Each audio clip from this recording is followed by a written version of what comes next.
Doctor Babasaheb Ambedkar, Shahu Maharaj, Mahatma Phule, Savitrimai, Shivray Jijau Ramai या सगळ्या आपल्या मार्गदर्शकांना प्रथम मी अभिवादन करतो.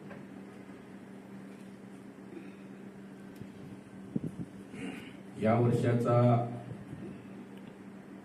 14 एप्रिल माझ्यासाठी फार जड गेलेला आहे.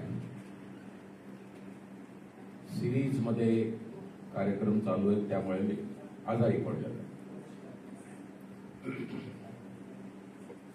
उष्णताही तितकी आहे, तितकाच प्रवास केलेला आहे. येवल्याच्या मुक्ती भूमीमध्ये जाताना 3 तास ऊन, येताना 3 तास ऊन आणि संध्याकाळी मला ताप. परंतु त्या सगळ्या कार्यक्रमांमधला सर्वोच्च कार्यक्रम हा आपल्याला सगळ्यांना आता पाहिल्यानंतर आणि आपला उत्साह ओसंडून वाहणारा पाहिल्यानंतर BSNLचा कार्यक्रम 1 नंबर आहे असे मी म्हणतो. कारण आपले काही अधिकारी माझे मित्र होते, 2 महाजन होते. मला माहित नाही ते इथे होते की नाही, मला कधी कार्यालयाला येता आलं नाही. आणि कोळवणकर नावाचे ग्रस्त तर हे माझे फार जवळचे मित्र होते 3 जण. पण इकडे येता आलं नाही कारण मी पोलीस म्हणून नाशिकमध्ये 5.5 वर्ष सेवा दिली आणि नंतर मी इथून निघून अलिबागला गेलो. अलिबागचा उल्लेख झाला, मला ती अलिबागची BSNLची त्या रस्त्यावरची बिल्डिंग आठवते की आपण सगळ्यांनी जे थोडक्यात विचार मांडले ते सगळं ऐकल्यानंतर आणि विशेष करून विजयनी काही ज्या गोष्टी सांगितल्या ज्या मला माहिती नव्हत्या विजय, परंतु अतिशय पर्सनल आणि भावनिक पातळीवरच्या ज्या गोष्टी सांगितल्या, खरंच त्या ऐकल्यानंतर आजच्या कार्यक्रमात आल्याचं आपले वक्ते जसे म्हटले की नाशिकहून जाताना काहीतरी घेऊन गेलं पाहिजे. मी नाशिकमध्येच राहतो पण BSNL मधून जाताना काहीतरी निश्चित मी घेऊन जात आहे. माझ्या मनात शंका आहे. बंधू भगिनींनो, बाबासाहेबांच्या वैचारिक कार्यकाळाचा आढावा घेण्यासाठी 15 दिवस सुद्धा कमी पडतील. 2-2 तासाचं जरी व्याख्यान दिलं त्यातल्या काही ठराविकच गोष्टी मी आपल्या समोर आणू इच्छितो. कारण हा एलिट गॅदरिंग आहे. विद्यापीठात उभा राहिलोय की काय असं मला वाटतं. आणि सगळे प्राध्यापक समोर दिसत आहेत म्हणून तुम्हाला तुमचा उत्साह द्विगुणित होतो की यांच्या समोर आपण काहीतरी महत्वाचं मांडावं. ज्या गोष्टीने बाबासाहेबांना सातत्याने ते व्यथित होते, माझ्यासाठी ती एकच गोष्ट आहे आणि ती आहे वंचितांना, बहिष्कृतांना, schedule caste, schedule tribe, OBC या सगळ्यांना त्यांच्या प्रमाणामध्ये त्यांचं स्वतःचं बोलकं प्रतिनिधित्व देता येईल का? प्रतिनिधित्व नाही असं नाही. 131 खासदार आहेत. मी तर असा विचार करतो कायमच प्रधानमंत्री ते 131 मधून यायला हवा. कारण 50 पण खूप जास्त असतात. आपण जर बघितलं राजकारणामध्ये भारताच्या 131 खासदार आहेत. दलित, आदिवासी, शेड्यूल कास्ट, शेड्यूल ट्राईब राहिलं. परंतु त्यांना आवाज नाही. आणि तो आवाज नसण्याचं कारण त्यांचा आवाज दाबणाऱ्या पक्षातून ते निवडून आलेले आहेत. त्यामुळे त्यांना आवाज असूच शकत नाही. It is but natural. लहान मुलाला कोणं घातलं आपण, तो पहिल्यांदा सांगेल नाही त्यांचाच प्रधानमंत्री पाहिजे, त्यांचाच आवाज पाहिजे, संसद त्यांनीच दणाणून सोडली पाहिजे. प्रत्यक्षात वस्तुस्थिती काय, तर त्यांना आवाज नाही. कारण ते ज्यांच्या मतावरती म्हणण्यापेक्षा ज्यांनी त्यांना आपल्या पक्षातर्फे उभं केलेलं आहे, त्यामध्ये सरळ सरळ उद्देश असा आहे की हा एक प्रतिनिधी निवडायचा, पण त्याला आवाज असता कामा नये. त्याला आवाज असला तर तो प्रतिनिधी नाही.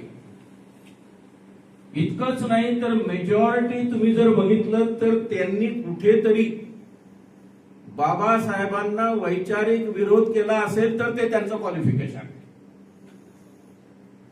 जर पोटतिडकीने बाबासाहेबांविषयी बोलला असेल तर समजायचं की त्याला प्रतिनिधित्व मिळणं हे त्या प्रकारचे पक्ष जे आहेत दोन्ही बाजू, मग ते बीजेपी असेल काँग्रेस असेल,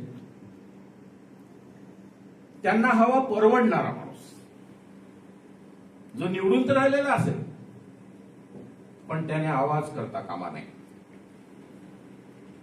असे 131 आहेत.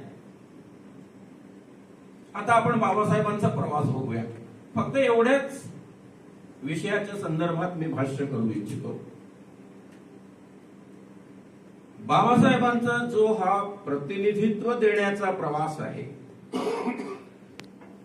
त्यांच्या सगळ्या कार्यकर्तृत्वामध्ये एखाद्या विषयाच्या मुळाशी जाणं हा त्यांचा स्वभाव. त्यासाठी कितीही कष्ट झाले तरी चालतील. आपण बघतो 18 तास अभ्यास, जेवण दिलं, नानकचंद्र तू दुसऱ्या दिवशी आला तरी जेवण तिथेच होतं. त्याने सांगितलं साहेब तुम्ही जेवले नाही, तर ते म्हटले परत परत जेवणाचं काय बोलतोय. ते म्हटले अहो कालचं जेवण आहे, तुम्ही जेवलेच नाही. आणि नंतर जेव्हा राज्यघटनेच्या निर्मितीच्या निमित्ताने जेव्हा सगळ्या देशांच्या राज्यघटनांचा त्यांचा तौलनिक अभ्यास चालला होता, त्यावेळेला त्यांनी सांगितलं की मी स्वतःला कोंडून घेतोय, आता माझे लिंक तोडू नको. नानकचंद्र तू यांचं फार सुंदर पुस्तक आलेलं आहे, तुम्ही जर पाहिलं तर. आणि 6-7 दिवस सगळ्या राज्यघटनांचा, म्हणजे मला ते वाचताना आठवलं फक्त जेव्हा मी एमडी केलं त्या काळामध्ये ते टंकलेखन आम्ही घरातच टाईपरायटर ठेवायचो. मी लिहून आणायचो, टायपिस्ट टाईप करायचा, माझी पत्नी त्याचं प्रूफ रिडिंग करायची. आणि हा आमचा 8 दिवस प्रयोग चालला होता. त्या 8 दिवसाच्या त्या कामामध्ये माझी प्रेरणा होती डॉक्टर बाबासाहेब आंबेडकर, की असंही केलं जाऊ शकतं. अर्थात त्यानंतर मी 4-5 पोस्ट ग्रॅज्युएशन केले. लंडनमध्ये क्रिमिनॉलॉजी केलं, डान्स बार बंद केले. मी म्हटलं या पोरींना चांगला न्याय दिला पाहिजे आणि आपण बाबासाहेबाचे चेले आहोत, मुळाशी जायचं. नुसतं बंद करून चालणार नाही, तर यांच्या पोटापाण्याचं काय, अभ्यास करूया, यांना न्याय देऊया. लंडनमध्ये ग्रीनिच विद्यापीठामध्ये जाऊन मी MA क्रिमिनॉलॉजी केलं, क्रिमिनल जस्टिस स्टडीज. मेरिट मध्ये आलो, ओरिजिनल पेपर सादर केला. माझ्या गाईडनी मला म्हटलं अरे एवढं, हे तर PhD वर्क आहे. म्हटलं PhDचं नंतर बघू. मी हे डिग्री घेण्यासाठी केलेलं नाही, तर मी ज्या माणसाचा चेला आहे डॉक्टर बाबासाहेब आंबेडकर, त्यांच्या पद्धतीने विषयाला न्याय देण्यासाठी केलेलं आहे. बघा माणसावर प्रभाव कसा असू शकतो. त्या निमित्ताने रिबेका नावाची माझी टीचर होती, तिला हे नाव कळलं. ती म्हटली कोण माणूस आहे, तर मी दिलं आंबेडकर.org. ते बघत राहिल्या बाई 15 दिवस. आणि त्यानंतर परत मला बोलवलं की अरे हे तर गबाड दिलंस तू मला माहितच नव्हता हा माणूस एवढा महान आहे. बंधूंनो, भगिनींनो, सॉरी, बाबासाहेबांनी एक अतिशय महत्वाचा माझ्यासाठी वयाच्या अवघ्या 25व्या वर्षी ग्रंथ लिहिला. आता आपण युजली काय म्हणतो, 25व्या वर्षी म्हणजे विद्यार्थी आहे. पूर्ण ग्रंथ वाचल्यानंतर मला लक्षात आलं की हे 25 वर्षाचं कामात माणसाचं काम नाहीये, तर माणसाचं 45-50 असा अनुभव असलेला माणूस हे अशा प्रकारे व्यक्त करू शकतो. Caste in India, there mechanism, genesis and development. पहिल्यांदा मेकॅनिझम घेतलं बरं. आणि तो ग्रंथ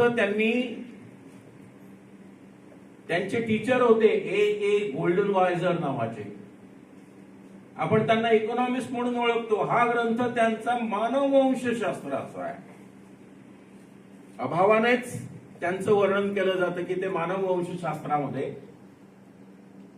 इतक्या मोठ्या प्रमाणावरती त्यांचं ज्ञान होतं. आजही जातींच्या संदर्भात जो कोणी रिसर्च करतो जगाच्या पातळीवरती, मी अगदी खात्रीपूर्वक तुम्हाला सांगतो, मग तो कोणत्याही जाती धर्माचा असेल, त्याला या ग्रंथाचा रेफरन्स घ्यावाच लागतो. ज्याला आपण मैलाचा दगड म्हणतो, त्याला ओलांडून जाता येत नाही. वयवर्ष बाबासाहेबांचं अवघं 25 आणि तिथून त्यांची सुरुवात होते. हे त्यांचं पहिली अभिव्यक्ती म्हणून माझ्यासाठी ती फार महत्वाची आहे.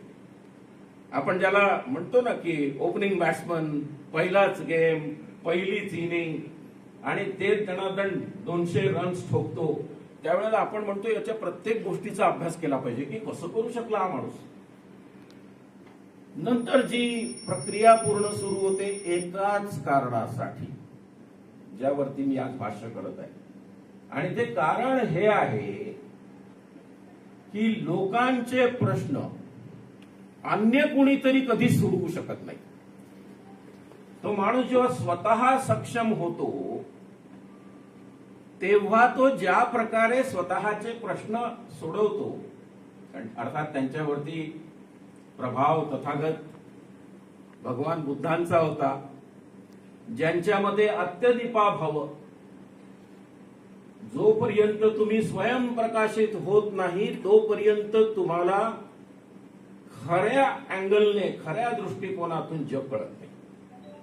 तुम्ही त्यासाठी तुमचं वाचन असलं पाहिजे, व्यासंग असला पाहिजे, लिखाण असलं पाहिजे, चिंतन, मंथन, विश्लेषण आणि चर्चा केलेली असली पाहिजे. कारण चर्चेतून आपल्याला कळतं की आपलं काय चुकतंय, तोपर्यंत कळत नाही. जसं आज बरेचसे वक्ते जेव्हा इथे आले तर मला असं वाटलं की त्यातले काही अगोदरचा फार काही बोलण्याचा परिपाठ त्यांचा असेल अशी शक्यता मला कमी वाटली. परंतु बोलतानाच लक्षात येतं की आपलं काय चुकतंय. प्रतिपादन ज्याला म्हटलं जातं, वाचन केलं, चिंतन मनन केलं, परंतु शेवटचा भाग जो आहे तो प्रतिपादनाचा आहे.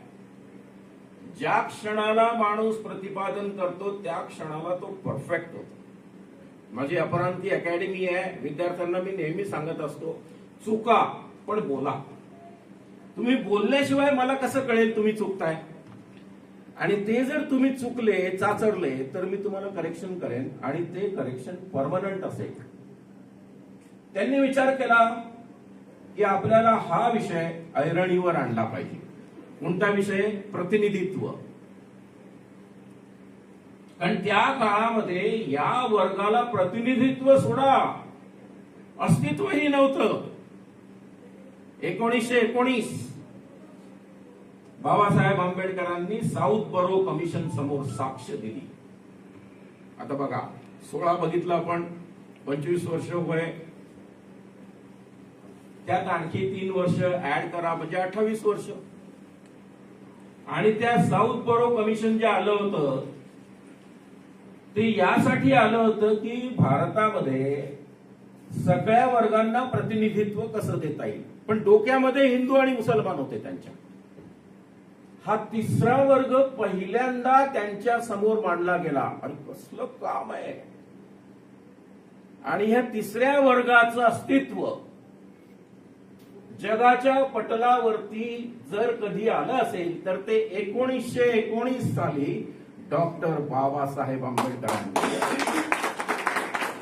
आणि विस्मयचकित झाले ब्रिटिश की अरे हा वर्ग आहे, यांचा कधी विचारच करत नाही आपण, कारण यांचा मांडणारा माणूसही नाहीये. एकच माणूस ते मांडलं. ब्रिटिशांनी ते तसंच्या तसं बाळ. बरं, या माणसाचं एज्युकेशन परदेशात झालेलं आपल्याला तर माहिती आहे की लंडन स्कूल ऑफ इकॉनॉमिक्स. आता माझी फॅमिली लंडन मध्ये आहे. अर्धा काळ माझा लंडन मध्ये असतो, अर्धा काळ मी इथे असतो. माझा मुलगा बाय द वे बॅरिस्टर आहे. बाबासाहेबांनंतर 99 वर्षांनी आपल्याला बॅरिस्टर मिळाला, तो आहे माझा मुलगा संबोधन. आणि तेही बाबासाहेबांच्या ग्रेज इन मधून. आम्ही एक ते थोडस अशी अरेंजमेंट करतोय की जे काही असं वाटतं की इथपर्यंत बाबासाहेबांनी आणून ठेवलं होतं त्याला पुश देऊन आपण पुढे घेऊन जाऊया. आणि त्या दृष्टीने आपल्याला सातत्याने या विषयावरती काम करायचं. मी फक्त प्रतिनिधित्वावर काम करतो. दुसरं कमिशन आलं, आपण ऐकलं असेल, सायमन कमिशन. 27 ला सायमन कमिशन आलं. बाबासाहेबांनी पुन्हा मोठं बाळ सायमन कमिशन समोर ठेवलं. विषय एकच की तुम्ही फक्त हिंदू मुसलमान एवढंच बघता. अरे आमचं काय, आमचा एक वर्ग आहे, त्याच्याकडे कुणाचंच लक्ष नाहीये. या वर्गाला जर प्रतिनिधित्व दिलं नाही तर या वर्गाचे प्रश्न कधीही ऐरणीवर येणार नाहीत. बरं, हा वर्ग मागासलेला आहे, हा गरीब आहे, आणि त्याहूनही महत्वाचं हा बहिष्कृत आहे. नुसतं टरबूज विकणारी बाई मुंबईमध्ये गिरण गावामध्ये लोकांना जेव्हा कळलं की ही दलित आहे तर तिला मारलं लोकांनी की तुझी काय हिंमत, तू आम्हाला पाठवलाय कारण तू टरबूज विकलं, ते टरबूज आम्ही खाल्लं. या काळामध्ये आणि त्याचं वर्णन सगळं ह्या दोन्ही डॉक्युमेंट मध्ये बाबासाहेबांनी केलं. आता तसा ब्रिटिश माणूस सेन्सिटिव्ह होता की असं काहीतरी होतंय, आपल्याला यावरती काम करावं लागेल, यांना न्याय द्यावा लागेल. इतक्या पातळीवरती बाबासाहेब हा विषय आणू शकले. माझ्यासाठी फार महत्वाचं आहे, कारण आम्ही सरकारी अधिकारी म्हणून पोलीस खात्यामध्ये सुद्धा कोणाकोणाला कोणतं पोलीस स्टेशन जायचं द्यायचं आणि ते दिल्यानंतर त्यावरती आलेल्या प्रतिक्रिया जेव्हा आम्ही बघतो सवर्णांकडून, एखाद्या दलिताला चांगलं मोठं पोलीस स्टेशन दिलं, एखाद्या आदिवासीला मोठं पोलीस स्टेशन दिलं, तर सगळ्यांना जो पोटचूळ उठतो आणि त्याच्यावरती ज्या नजरेने लक्ष ठेवलं जातं तो म्हणजे स्क्रुटिनीसाठीच बसलाय की काय जणू त्या जागी, अशा प्रकारे तो काम करत असतो. त्यामुळे तो काळ इमॅजिन करा जेव्हा बाबासाहेबांची बहिष्कृत हितकारिणी सभा होती. 2 ठिकाणी मेमोरॅन्डम दिले. नंतर त्यांना मिळालेली सगळ्यात मोठी संधी. बरं, या मेमोरॅन्डमचं वैशिष्ट्य काय, त्याच्यात ओळीचा फरक न करता पार्लमेंटला पाठवून दिले या दोन्ही लोकांनी की अरे आम्ही पण फरक करणार, या माणसाचं काय लिखाण आहे, याचं एरुडिशन ज्याला आपण म्हणतो, याचा व्यासंग किती मोठा आहे, याची भाषा काय आहे, याची मांडणी कशी आहे. आता हा माणूस शिकलाच मुळामध्ये लंडनमध्ये, अमेरिकेमध्ये, त्यामुळे त्यांच्या त्या लिखाणामध्ये तो बौद्धिक चार्म होता, अभ्यासाचा भाग होता. मग त्यानंतर सगळ्यात मोठी संधी आली, ती होती round table conference. Round table conference, तिन्ही कॉन्फरन्सेस मध्ये प्रतिनिधित्व करणारा एकमेव माणूस. तिन्ही कॉन्फरन्स 30, 31, 32. 31च्या कॉन्फरन्स मध्ये काँग्रेसचं प्रतिनिधित्व होतं, गांधीजी होते. गांधी आणि बाबासाहेबांची हमरीतुमरी झाली. त्या कॉन्फरन्स मध्ये हमरीतुमरीवर आले, अगदी वय काढायला लागले गांधीजी. आणि मग बाबासाहेबांनी सांगितलं की मीच खरा प्रतिनिधी आहे, कारण तुम्हाला त्यातले बारकावे माहिती असणं अशक्य आहे. तुम्ही त्या वर्गातले नाही आहात, मी त्या वर्गातला माणूस आहे. जसं पोलीस खात्यामध्ये दलितावरती काय अन्याय होऊ शकतो, अधिकाऱ्यावरती, हे मला जितकं कळू शकतं तितकं अन्य अधिकाऱ्याला कसं कळेल? कारण मी ते रोज बघत असतो. एखादा कोणीतरी अधिकारी मला फोन करून सध्या सांगतो, साहेब अहो 10 वर्ष झाली हो कंट्रोल रूम मध्ये बसलोय, जरा बाहेर काढा ना.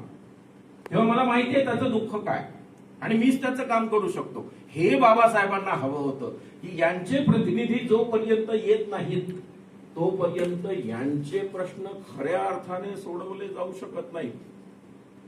पहिली कॉन्फरन्स, दुसरी कॉन्फरन्स, तिसरी कॉन्फरन्स आला 1932चा कम्युनल अवॉर्ड रॅमसे मॅकडोनाल्ड यांचा, आणि त्या कम्युनल अवॉर्ड मध्ये स्वतंत्र मतदारसंघ देण्यात आले आणि बाबासाहेबांनी सुटकेचा निश्वास सोडला की चला आपण ज्याच्यासाठी लढा दिला त्या लढ्याला आज फलद्रूप झाला लढा. आता चिंता नाही, माझी माणसं येतील स्वतंत्र मतदारसंघातून. आपण बघतो नाशिकचे मतदारसंघ पाहिले की नाही? नाशिक मध्ये बाबासाहेबांच्या माणसाला रिझर्वेशनच्या मतदारसंघामधून निवडून येऊ शकतो का? तुम्हाला माहिती नसेल तर मी तुम्हाला सांगतो, येऊ शकत नाही. शेवटच्या क्षणाला चालवली जाते मेणबत्ती की उदबत्ती, मेणबत्ती की उदबत्ती. मेणबत्ती म्हणजे आंबेडकराईट बुद्धिस्ट, उदबत्ती म्हणजे आंबेडकराईट बुद्धिस्ट नसलेल्या वर्गातला माणूस, आणि शेवटी उदबत्ती येते, मेणबत्ती येत नाही. इतिहास आहे. मी इथे 5.5 वर्ष नोकरी केली. मी म्हटलं अरे एकदा तरी एखादा आमदार येऊ द्या, रिझर्वेशनचं काहीतरी तर दिसलं पाहिजे की रिझर्वेशन आहे, त्यांचा माणूस तर येऊ द्या ना. त्यांचा माणूस येत नसतो, देश पातळीवर येत नाही. 131 लोक निवडून येतात आणि ते फक्त एक तर मौनी असतात किंवा होयबा असतात. आणि कुणाचे होयबा असतात? विरोधकांचे होयबा असतात, जे सोशॉलॉजिकली, पॉलिटिकली, कल्चरली विरोधक आहेत. कारण आपल्या देशाची सध्याची परिस्थिती जी आहे ती सांस्कृतिक स्वामित्वाची आहे. जे स्वामित्व मिळालेलं आहे केंद्रात, राज्यात, हे सांस्कृतिक स्वामित्व आहे. आणि ते सांस्कृतिक स्वामित्व सगळ्यात डेंजरस असतं. आता गेले 2-3 दिवस काही महत्वाच्या घटना घडतायत बघा, तुम्हाला लक्षात येत असेल. काही लोक म्हणतायत की मशीन रिलायबल आहे का? बरं, ते आपल्याकडचा माणूस म्हटलं तर काही फरक नाही पडत. जेव्हा पाश्चात्य देशातल्या अमेरिकन बाई म्हटल्या की अरे हे गडबड आहे, तुम्ही असं कसं म्हणताय, हॅक करता येत नाही, मग आमची सगळी एक्झाम्पल्स असतात. हे स्टँड अलोन आहे, याला इंटरनेट नाही, याला वायर कनेक्टेड नाही, वगैरे वगैरे. वेगळा विषय होईल त्याच्यावरती जर मी डिटेल बोलायला गेलो तर, कारण ते मी चळवळ चालवलेली आहे दिल्लीमध्ये जाऊन. 32 कम्युनल अवॉर्ड गांधीजींनी सबशेल फेल केला. त्यांनी उपोषण केली, पण फास्ट अनटू डेथ, प्राणांतिक आमरण उपोषण एकदाच केलं. कशासाठी केलं? दलितांना, आदिवासींना प्रतिनिधित्व मिळू नये म्हणून. आपण ज्यांना महात्मा म्हणतो, बाबासाहेबांचं बीबीसीचं वरचं भाषण ऐकलं, मुलाखत ऐकली की आपल्या लक्षात येतं की बाबासाहेब इतकं कडवट का बोलतात. ते प्रत्येक वाक्यावरती, मी ते सगळं सांगणार नाही, तुम्ही बघा, तासाभराचं आहे, अतिशय महत्वाचं आहे. त्या प्रत्येक गोष्टीवरती ते खोडून काढतात की आमचं कसं नुकसान केलेलं आहे. अरुंधती रॉय यांनी जी 125 पानाची प्रस्तावना लिहिलेली आहे अॅनिहिलेशन ऑफ कास्ट साठी, ती 125 पानांची प्रस्तावना तुम्हाला फार व्यवस्थित पद्धतीने सांगते की हा काय प्रकार झालेला आहे, आपण कोणत्या टप्प्यात आलेलो आहोत. इथपर्यंत क्लिअर. आता राहिलं बाबासाहेबांकडे. आता हे 32ला झालं, गांधींनी त्यांचा पराभव 32ला केला. आता डोक्यामध्ये विचार एकच, पुढे काय करायचं? आपण इथपर्यंत आणून सोडलं आणि फेल झालं. पर्याय शोधायलाच लागेल ना. पॉलिटिकल सिनारिओ मध्ये पर्याय नाही असं बोलून चालतं का? नाही, पर्याय द्यावा लागला. मग नंतरचा पर्याय देण्याची संधी जेव्हा त्यांना कॉन्स्टिट्युएंट असेंब्लीमध्ये एंट्री होणार नाही याची काळजी घेतली होती, ते म्हटले मला डबल फायदा झालेला आहे. या लोकांनी माझी एंट्री होणार नाही याची काळजी घेतली आहे. महाप्राण मंडल यांच्या राजीनाम्यामुळे त्यांची एंट्री झाली. पहिला टप्पा सगळे दचकले, अरे हा माणूस आला, गडबड होणार आता.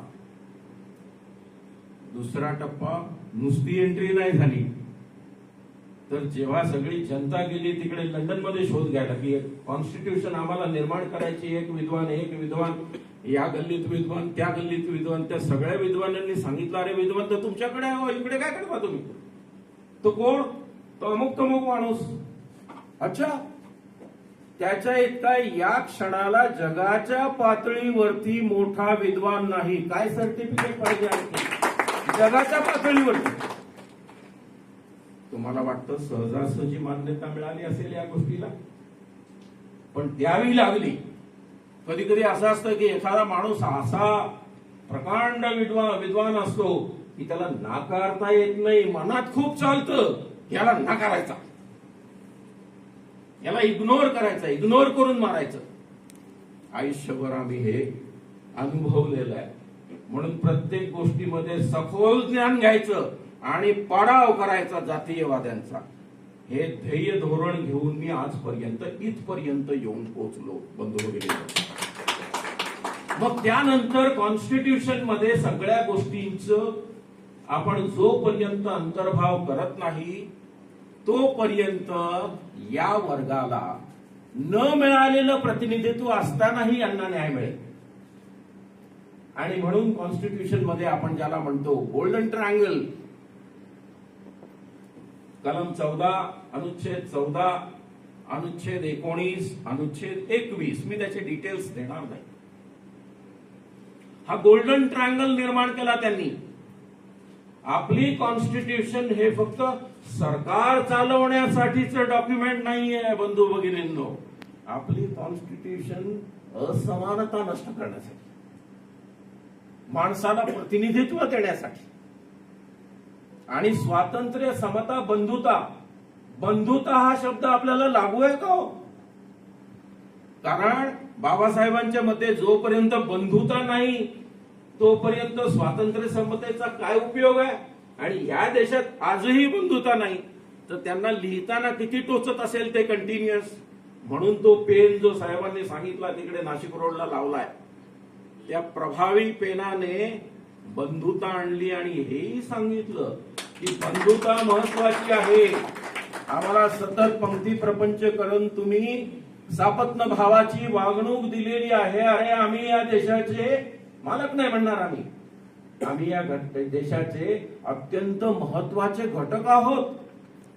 आम्हाला ती परंपरा आहे आणि ती तुम्ही बंधुता न मान्य केल्यामुळे आम्हाला सतत मनामध्ये शंका निर्माण होते. जर बंधुता मिळाली तरच स्वातंत्र्य आणि समतेला महत्व आहे. सगळे प्रकार ते कॉन्स्टिट्यूशन, अन्य देशाच्या राज्यघटना, आपल्या देशाची राज्यघटना, मी त्यात फक्त एकच फरक करतो आणि तो आहे या नाहिरे वर्गाला सत्ता, संपत्ती आणि सन्मान या 3 गोष्टींची तजवीज करणारं डॉक्युमेंट जगाच्या पातळीवरती एकमेव आहे आणि ते आहे भारतीय राज्यघटना. त्याच्या व्यतिरिक्त त्यात महत्वाची गोष्ट काय? It is a living document. हे डेड नाहीये. कारण त्याच्यामध्ये तुम्हाला जेव्हा जेव्हा वाटतं काही सुधारणा कराव्या, मग लोक काय म्हणतील, अरे याचा अर्थ अपूर्ण होतं ते, म्हणून सुधारणा कराव्या लागतात. सुधारणा प्रोसिजरल पार्ट मध्ये केल्या जातात बंधू भगिनींनो. सुधारणा मूलभूत तत्वांमध्ये केल्या जात नाहीत, ज्याला आपण बेसिक स्ट्रक्चर म्हणतो. आणि ते बेसिक स्ट्रक्चर, त्याला सन्मान मिळण्यासाठी तशा प्रकारचं सुप्रीम कोर्टामध्ये तशा प्रकारची केस, केशवानंद भारती जी आपल्याला माहिती आहे, त्या केसनुसार बेसिक स्ट्रक्चर हलवता येत नाही. हे त्या कॉन्स्टिट्यूशनचं महत्व आहे. याचा अर्थ बेसिक स्ट्रक्चर मध्ये ढवळाढवळ करता येते का? नाही करता येते. इतर प्रोसिजरल पार्ट मध्ये ढवळाढवळ करता येते. त्यातून तुम्ही म्हणू शकता की सुधारणा होते, परंतु ते परिपूर्ण, तो दस्तऐवज परिपूर्ण आहे याचा तो अर्थ आहे. पुढचा टप्पा, तिसरा टप्पा, की आता हे सगळं असतानाही आपण बघतो बंधुता नसलेला देश, एखाद्या माणसाला एखादी पोझिशन द्यायची. माझा मित्र झाला नाशिकचा कमिशनर, मी त्याला भेटायला गेलो. तो म्हटला काटेरी मुकुट आहे रे मित्रा. म्हटलं काय काय झालं? अरे तुला काय सांगायचं, रोजची परीक्षा घेत आहेत माझी. He was police commissioner Nashik, inspector general of police. त्या माणसाला जर इतकी अस्वस्थता असेल तर अन्य लोकांना, खालच्या लोकांना किती असू शकते बंधू भगिनींनो. त्या सगळ्या अवस्थेमधून जेव्हा हा आंबेडकराईट बुद्धिस्ट माणूस जातो तेव्हा तो सातत्याने काळजी घेतो की I should be the best. मला पर्याय नाही, मी रात्रंदिवस जागेन, अभ्यास करेन, but I should be the ultimate, I should be the best, I should be the last word. माझा शेवटचा शब्द असावा तरच हे लोक मान्यता देतील. त्यासाठी मला तितका अभ्यास करावा लागेल. आणि तो अभ्यास हे सगळे आतमध्ये आलेले जे आहेरे झालेले आहेत त्यांना नाहीरे करण्यासाठी जे सातत्याने प्रयत्न करतात त्यांना डिफीट करण्यासाठी त्यांना करावं लागतं. आता आपण शेवटच्या मुद्द्याकडे येऊया. इंटरनॅशनल काही कमिटमेंट्स आहेत का? तर इंटरनॅशनल कमिटमेंट्स आहेत. मी LLM ह्युमन राईट्स लॉ केलं कारण मी म्हटलं हा विषय मुळामध्ये ह्युमन राईट्स आहे. This is violation of human rights. की इतका मोठा समाज आहे आणि त्याचा खरा प्रतिनिधी नाहीये. हा कसला प्रश्न आहे? हा मानवाधिकाराचा प्रश्न आहे. त्यांचा प्रतिनिधी हवा की नको? हवा. खरा हवा की वेगळी हवा? खरा हवा. खरा निवडून येण्याची शक्यता अजिबात नाही. हा प्रश्न कसला? जगाला माहिती नाही. जगापुढे आपण हा प्रश्न नेला पाहिजे. कारण आपण कोणत्याही अशा प्रकारच्या 14 एप्रिलच्या सभेमधून आपण एक विचार बाहेर काढला पाहिजे, जो विचार लोकांना दिला पाहिजे आणि त्या विचाराच्या आधारे लोक त्यानंतरचं मार्गक्रमण करतील.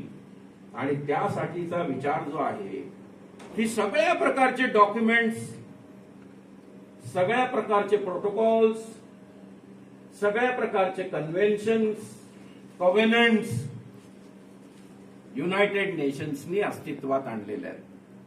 तुम्हाला माहिती आहे का आपल्यासाठी पण एक कॉव्हेनंट आहे, त्याचं नाव आहे आयसर्ड,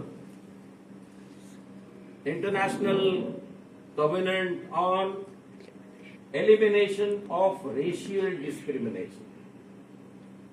या आयसर्ड वरती दरवर्षी, दर 2 वर्षांनी जगातल्या सगळ्या राष्ट्रांना अहवाल द्यावा लागतो की आमच्याकडे रेशियल डिस्क्रिमिनेशन होत नाही. आम्हाला विचारलं अहवाल द्यावा, तुमचा अहवालच नाहीये. आम्ही सांगितलं अहो आमचं रेशियल डिस्क्रिमिनेशन नाहीये, आमचं कास्ट डिस्क्रिमिनेशन आहे. ते रेसमध्ये कुठे बसतो? ते पण बुचकळ्यात पडले. अरे हागड्या, हे रेस नाहीये, हे कास्ट आहे. आणि जर रेस असती तर बाबासाहेबांनी लिहिलं असतं. त्यांनी कास्ट वेगळी लिहिली, रेस कॉमा कास्ट लिहिलं. ऑब्लिक कास्ट असती तर caste could have been termed as race, परंतु ते ऑब्लिक नाहीये, कॉमा आहे. त्यामुळे आपला अहवाल देणाऱ्यांनी सांगितलं की हे बघा, त्यांनी सुद्धा प्रत्यक्ष डॉक्टर बाबासाहेब आंबेडकरांनी रेस आणि कास्ट या 2 वेगळ्या गोष्टी आहेत हे मान्य केलेलं. मग युनायटेड नेशन्सला त्या कन्व्हेन्शनला एक सप्लिमेंट निर्माण करावी लागली आणि त्या सप्लिमेंट मध्ये त्यांनी म्हटलं की इंडियासाठी रेस इज कास्ट. झालं. आमचे 12 वाजले की आता आपल्याला सांगायला लागेल देशात काय चाललंय. मी आपल्याला यासाठी डिटेलमध्ये सांगतो बंधू भगिनींनो, गेली ऑलमोस्ट 7 वर्ष मी याच्यावरती अभ्यास करतो की याचा हा तिढा कसा सोडवायचा, की नुसतीच भाषणं मारत फिरायची बाबासाहेबांच्या जयंतीची. आपल्याला महत्वाचे मुद्दे मांडणं गरजेचं आहे की नाही? की नुसतं काळाराम मंदिर, 14 तळे, शिक्षण, वर्तमानपत्र, पॉलिटिकल, इकॉनॉमिक्स, सोशल, कल्चरल क्षेत्रातलं बाबासाहेबांचं योगदान. माझं काय म्हणणं आहे, आपल्याला न्याय घ्यायचा आहे ना. बाबासाहेबांच्या सगळ्या वैचारिक अधिष्ठानाच्या आधारे आपल्याला पुढे मुसंडी मारायची आहे आणि ती मुसंडी मारण्यासाठी आपल्याला गव्हर्नमेंट ऑफ इंडियाला बाध्य करावं लागेल की तुम्ही देशात काय चाललंय, दलितांच्या बाबत, आदिवासींच्या बाबत याविषयीचा अहवाल द्या. आता तुम्हाला जर शेवटचा टप्पा सांगितला तर उडाल तुम्ही. 15 वर्ष अहवाल देण्यात आलेला नाही. आहे का कुठे विषय हा चर्चेला? कुठेही नाहीये. हा विषय चर्चेला आला तर हा पॉलिटिकल पार्ट्यांचा इलेक्शनचा अजेंडा होईल की नाही, की आम्ही अहवाल द्यायला या लोकांना बाध्य करू, अहवाल द्यावाच लागेल हे सांगू आणि युनायटेड नेशन्सच्या या आयसर्ड समोर आमचे अधिकारी उभे राहून सांगतील आम्ही 15 वर्ष दिलं नाही, सॉरी आता हे घ्या. आता तुम्ही म्हणा जर त्यांनी दिलं नाही तर त्यांना कंपल्सरी का केलं नाही? ते वर्ल्ड गव्हर्नमेंट नाहीये, युनायटेड नेशन्स वर्ल्ड गव्हर्नमेंट नाहीये. ते खेळीमेळीच्या वातावरणात, मैत्रीच्या वातावरणात सगळ्या गोष्टी चालतात. आपण त्यांना कितीही सांगितलं की तुम्ही यांना धाकधपटश दाखवा तर तो क्लॉजच नाहीये, तशा प्रकारे करता येत नाही. त्यासाठी काय करता येईल यावरती बंधू भगिनींनो मी सातत्याने अभ्यास करतो आहे आणि पुढचा टप्पा घेण्यासाठी प्रयत्न करतो आहे. दरम्यानच्या काळामध्ये मुलाला मी म्हटलं तुला ऑडिशन आहे, जर बॅरिस्टर असलास तर तुला UN मध्ये बोलता येईल, आयसर्ड समोर तुला बोलता येईल, सर्ड समोर बोलता येईल. आणि तो एक टप्पा अपरांती कुटुंबियांनी पार पाडलेला आहे. आपल्याला पुढचं काम कसं करायचं, तुमच्यापैकी जिथे जे कोणी, ते काही दलितच असले पाहिजेत, आदिवासी असले पाहिजेत असं नाहीये. आपला सगळ्यांचा हा कन्सर्न असावा. एवढा मोठा समाज आहे आणि त्याला प्रतिनिधित्व नाहीये. सगळे मौनी बाबा तिकडे लोकसभेमध्ये बसलेले आहेत, ते काय करणार आहेत? आपला आवाज काढू शकतात का? ते त्यांना आवाजच नाहीये. खऱ्या अर्थाने ते मूक नायक आहे, बाहेरची जनता प्रबुद्ध नायक आहे. त्या मूक नायकांना प्रबुद्ध करण्याच्या ऐवजी आपण हा जो मेकॅनिझम आहे तिथे प्रबुद्ध माणसांचं प्रतिनिधित्व देऊया आणि आपले प्रश्न सोडवून घेऊया. मला आपण बोलवलं, माझा सत्कार केला. मला खरंच सांगायला एक गोष्ट वाईट वाटते की आपल्या कार्यालयाकडे कधी येणं झालं नाही. माझे इतके मित्र इथे येऊन गेले तरीही, परंतु आज तुमच्यामध्ये सामील झाल्याचा मला प्रचंड आनंद झालेला आहे. आणि 4-5 का होईना मला चांगले मित्र माझ्या या कामासाठी मिळालेत असं मी या ठिकाणी नम्रपणे नमूद करतो. आणि त्याहूनही महत्वाचं, तुमच्यापर्यंत मला माझे मित्र, मी त्यांचा गुरु नाहीये, आम्ही फार थिक फ्रेंड ज्याला म्हणतो, ते माझे मित्र विजयराव जे इथे बसलेले आहेत, मी खरं तर तुमच्या समोर मला यायची संधी दिली त्यासाठी मी त्यांचे आभार मानतो. इथेच थांबतो. आपल्या सगळ्यांसाठी बाबासाहेब आंबेडकर जयंतीच्या हार्दिक शुभेच्छा देतो. जय भीम, जय भारत, जय संविधान.